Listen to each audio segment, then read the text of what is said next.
बिस्मिल्लाहिर्रहमानिर्रहीम। मोहतरम सामईन अस्सलाम वालेकुम। आज का किस्सा हज़रत लुक़मान के बारे में। हज़रत लुक़मान को अल्लाह ने ख़ास हिकमत और फ़हम से नवाजा था। हज़रत लुक़मान और गधे का किस्सा निहायत ही दिलचस्प और सबक आमोज़ है, जिसमें इंसानी ज़िंदगी के पहलू को नुमाया किया गया। इस किस्से को सुनकर हर इंसान कोई न कोई सबक सीख सकता है। हज़रत लुक़मान ने आज तक लोगों को जो भी बयान किया, वो आज भी और रहती दुनिया तक के इंसानों के लिए मशअल राह है। हज़रत लुक़मान एक दिन अपने बेटे के साथ सफ़र पर निकले। इस सफ़र में उनके साथ एक गधा भी था जो सवारी के लिए इस्तेमाल करना था। उस दौर में लोग अपने से ज़्यादा दूसरों पर ज़्यादा तवज्जो देते थे और उनकी हर हरकत पर तनकीद करते थे। हज़रत लुक़मान ने इस सफ़र में होने वाले वाक़यात से अपने बेटे को बहुत सबक आमोज़ बातें बताईं। सफ़र के आगाज़ में हज़रत लुक़मान ने ये फ़ैसला किया कि वो खुद गधे पर बैठेंगे। जब वो सवार हुए और सफ़र शुरू हुआ, तो लोगों ने कहा, ये कितना ज़ालिम बाप है, खुद तो गधे पर बैठा है और बेटा पैदल चल रहा है।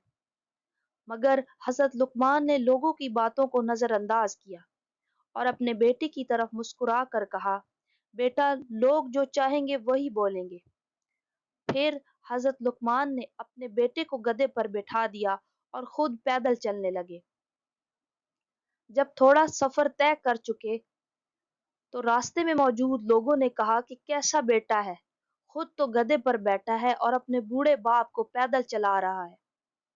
हज़रत लुक़मान ने इस पर कोई रद्द अमल ज़ाहिर ना किया और अपने बेटे को कहा कि बेटा देखो, लोग किसी हाल में खुश नहीं, तुम जो भी कर लो वो तनकीद करना नहीं छोड़ेंगे। फिर हज़रत लुक़मान और उनके बेटे दोनों गधे पर बैठ गए ताकि लोग मज़ीद तनकीद ना करें। मगर जब कुछ फासला तय किया, तो लोगों ने कहा कि ये कितने बेरहम लोग हैं, दोनों गधे पर बैठे हैं और बेचारे बेजुबान जानवर को तकलीफ दे रहे हैं। हज़रत लुक़मान ने अपने बेटे से कहा, देखो बेटे, लोग कभी मुतमईन नहीं होते, चाहे हम कुछ भी कर लें। फिर हज़रत लुक़मान ने यह फैसला किया कि वो दोनों पैदल चलेंगे ताकि कोई तनकीद न करे। मगर ये देखकर लोगों ने कहा कि दोनों कितने बेवकूफ़ हैं, इनके पास गधा है फिर भी पैदल चल रहे हैं। हज़रत लुक़मान ने अपने बेटे से कहा कि बेटा, लोग किसी हाल में खुश नहीं,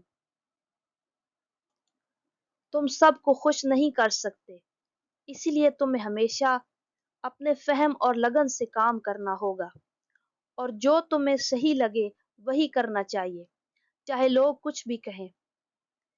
ये किस्सा हमें ये सबक देता है कि लोगों की राय पर तवज्जो देना और फिर उसके मुताबिक अपना फैसला करना कभी हमें कल्बी सुकून नहीं देता। हर इंसान को अपनी ज़िंदगी में फ़ैसले खुद करने चाहिए और दूसरों की राय से ज़्यादा अपने अक्ल व शऊर को अहमियत देनी चाहिए। दुनिया में हर शख्स को खुश करना नामुमकिन है। लोग हर हाल में कुछ न कुछ कहते रहते हैं। इसीलिए हमें चाहिए कि अपने दिल और दिमाग से फैसला करें और अपने फैसलों पर मजबूत रहें। अल्लाह ताला ने हज़रत लुक़मान का जिक्र कुरान मजीद में भी किया, जहाँ वो अपने बेटे को नसीहत करते हैं कि वो अल्लाह की वहदानियत को ना भूले, वालिदैन की फर्माबरदारी करे और लोगों के साथ हुस्न सलूक से पेश आए। एक दिन हज़रत लुक़मान के साथ एक गुलाम बाजार गया कि मालिक के लिए कुछ खरीद सके। हज़रत लुक़मान ने उससे कहा कि मैं तुम्हें 3 नसीहतें करता हूँ, अगर तुम उस पर अमल करोगे तो तुम्हारी ज़िंदगी में सुकून आ जाएगा। पहली ये कि जब तुम्हें किसी मामले में मशवरे की ज़रूरत हो, तो पहले अपने दिल की सुनो, क्योंकि दिल कभी गलत रास्ता नहीं दिखाता और दिल का फ़ैसला अल्लाह की तरफ से होता है। लुक़मान का ये कहना था कि दिल हमेशा इंसान को सही रास्ता ही बताता है। दूसरी बात, किसी से बदसलूकी ना करना, क्योंकि तुम्हें नहीं पता कि अल्लाह के नज़दीक कौन किस दर्जे पर है। अल्लाह की बारगाह में सब बराबर हैं। और तीसरी नसीहत ये कि हर हाल में अल्लाह का शुक्र अदा करना, चाहे तुम्हें नेमत मिले या आजमाइश मिले। हज़रत लुक़मान ने गुलाम को इस बात पर तवज्जो दिलाई کہ اللہ ہر حال میں انسان کے ساتھ ہے، چاہے وہ وقت خوشی کا ہو یا غم کا۔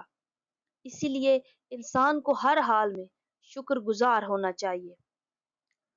حضرت لقمان کی نصیحتوں کو سن کر غلام نے ان پر عمل کرنے کی کوشش کی۔ جب وہ بازار پہنچا تو ذہن میں ان نصیحتوں کو یاد رکھا۔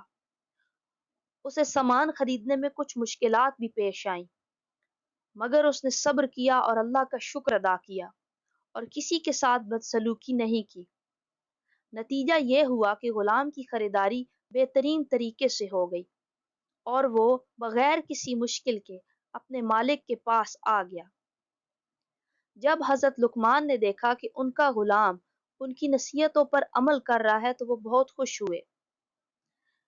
ایک دفعہ حضرت لقمان بازار جا رہے تھے، دیکھا کہ ایک لوہار تلوار بنا رہا ہے۔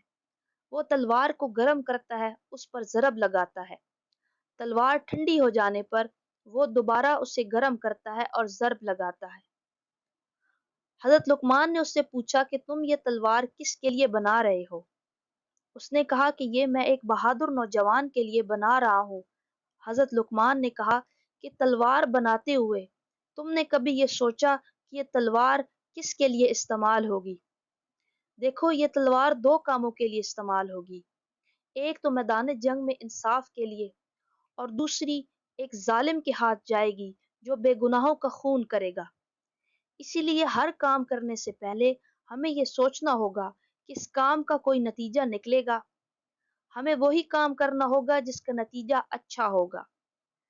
تلوار بنانے والے نے اس نصیحت کو یاد رکھا اور فیصلہ کیا کہ آج سے وہ صرف ان نوجوانوں کے لیے تلوار بنائے گا جو انصاف کے لیے تلوار اٹھائیں گے۔ حضور صلی اللہ علیہ وآلہ وسلم نے فرمایا، میں حق بات کہتا ہوں کہ لقمان پیغمبر نہیں تھے، لیکن ایسے بندے تھے جو بہت زیادہ غور و فکر کرتے تھے۔ حضرت لقمان کی تمام نصیحتیں رہتی دنیا تک کے انسانوں کے لیے مشعل راہ ہیں۔